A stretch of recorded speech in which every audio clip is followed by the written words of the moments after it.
നേരെ ഇരുട്ടിയില്ലേ? രേവതിക്ക് വയ്യാതിരിക്കാന്ന് ഇവിടത്തെ പെണ്ണുങ്ങൾക്ക് അറിയില്ലേ? അവരെന്താ ഇതുവരെ വരാത്തത്? അച്ഛമ്മ, അച്ഛമ്മേ, എത്ര നാളായി കണ്ടിട്ട്. അച്ഛമ്മേ കാണുന്നില്ലല്ലോ എന്ന് കുറച്ചു മുമ്പ് കൂടി സുധിയോട് പറഞ്ഞതേ ഉള്ളൂ, അല്ലേ സുധി? അതെ അതെ അതെ, പറഞ്ഞിരുന്നു. രേവതി നിങ്ങൾക്ക് വേണ്ടി എന്തൊക്കെ ചെയ്തിട്ടുണ്ട്? അവക്ക് വയ്യാതായിട്ടും 2 ദിവസം ലീവ് എടുക്കാൻ നിനക്ക് തോന്നിയില്ലല്ലോ? അയ്യോ അച്ഛമ്മേ, അയ്യോ അച്ഛമ്മേ, പാർലറിൽ എനിക്ക് ഭയങ്കര തിരക്കാ. ഞാനില്ലാതെ അവിടുത്തെ കാര്യങ്ങളൊന്നും നടക്കില്ല, അല്ലേ സുധി? അതെ അതെ അതെ, തിരക്കോട് തിരക്കാ. വീട്ടിലേക്ക് ഈ നേരത്താണോ വന്നു കയറുന്നേ? അത്താഴം കഴിക്കണമെന്നൊന്നും നിങ്ങൾക്ക് തോന്നുന്നില്ലേ? അയ്യോ, ഞങ്ങൾക്ക് തോന്നിയായിരുന്നു അച്ഛമ്മേ. അതുകൊണ്ടല്ലേ ഞങ്ങള് ഹോട്ടലിൽ നിന്ന് ആഹാരം കഴിച്ചിട്ട് വന്നത്.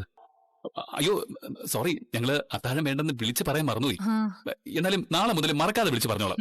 ഇവിടെ ഇത്ര അംഗങ്ങളുള്ളപ്പോ കഴിച്ചിട്ട് വന്നു എന്ന് പറയാൻ നിനക്കൊക്കെ എങ്ങനെ മനസ്സ് വന്നു? പക്ഷേ അച്ഛമ്മ, അച്ഛമ്മ പോന്നു. ഞാൻ വന്നിട്ടേ 19 കൊല്ലം കഴിഞ്ഞു. അച്ഛമ്മയുടെ ഒരു കോമഡി. നിങ്ങളും പുറത്തുനിന്ന് ആഹാരം കഴിച്ചിട്ടാണോ വന്നേ? അതെ അച്ഛമ്മേ.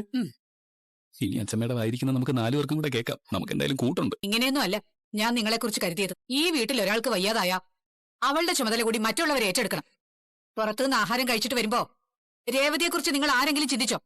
രവി സച്ചിൻ കഴിക്കാതിരിക്കുകയാണെന്ന് നിങ്ങൾ ആലോചിച്ചോ? അയ്യോ അച്ഛമ്മേ, ഇവർക്ക് കഴിക്കാനുള്ള ആഹാരം പാഴ്സലായിട്ട് വാങ്ങിച്ചോണ്ടാ ഞങ്ങൾ വന്നേ. അച്ഛമ്മ ഇവിടെ ഉണ്ടാവുന്ന ഞങ്ങൾ അറിഞ്ഞില്ലല്ലോ, അതുകൊണ്ട് അച്ഛമ്മയ്ക്ക് വാങ്ങിയില്ല. സോറി അച്ഛമ്മ. എന്നാലും ഒരു സുന്ദരി കുട്ടിക്ക് ഷെയർ കഴിക്കാനുള്ളതും ഇത് കാണും. ഇവിടെ ഉള്ളവരെ കുറിച്ച് ചിന്തിക്കാൻ നിങ്ങൾക്കെങ്കിലും തോന്നിയല്ലോ, അതിൽ അച്ഛമ്മയ്ക്ക് സന്തോഷമായി. എന്നാലും ഈ പുറത്തുനിന്ന് വാങ്ങിയൊന്നും കഴിച്ച് എനിക്ക് ശീലമില്ല. രേവതിക്കും ഇത് കൊടുക്കാതിരിക്കുന്നതാ നല്ലത്. ഇത് ഫ്രിഡ്ജിൽ കൊണ്ട് വെച്ചിട്ടേ നാളെ രാവിലെ നിങ്ങൾ തന്നെ ചൂടാക്കി കഴിച്ചാൽ മതി. പുറത്തുനിന്ന് ആഹാരം കൊണ്ടുവരുന്നതിനേക്കാൾ നല്ലത് ആരോഗ്യമുള്ള മരുമക്കൾ 2 പേരും കൂടി ഇവിടെ തന്നെ ഉണ്ടാക്കുന്നതാ. അപ്പോഴേ കൂടുമ്പോ ഉള്ള ഇമ്പം ഉണ്ടാകും. ആയാലും ഇന്ന് രേവതി മോക്ക് എന്റെ കൈകൊണ്ട് തന്നെ അത്താഴം ഉണ്ടാക്കി കൊടുക്കാൻ ഞാൻ തീരുമാനിച്ചു. രവി, എന്നാ വാമേ, നമുക്കൊരു കൈ നോക്കാം. ഹോട്ടലിൽ പോയി കഴിച്ചിട്ട് വന്നിരിക്കാം.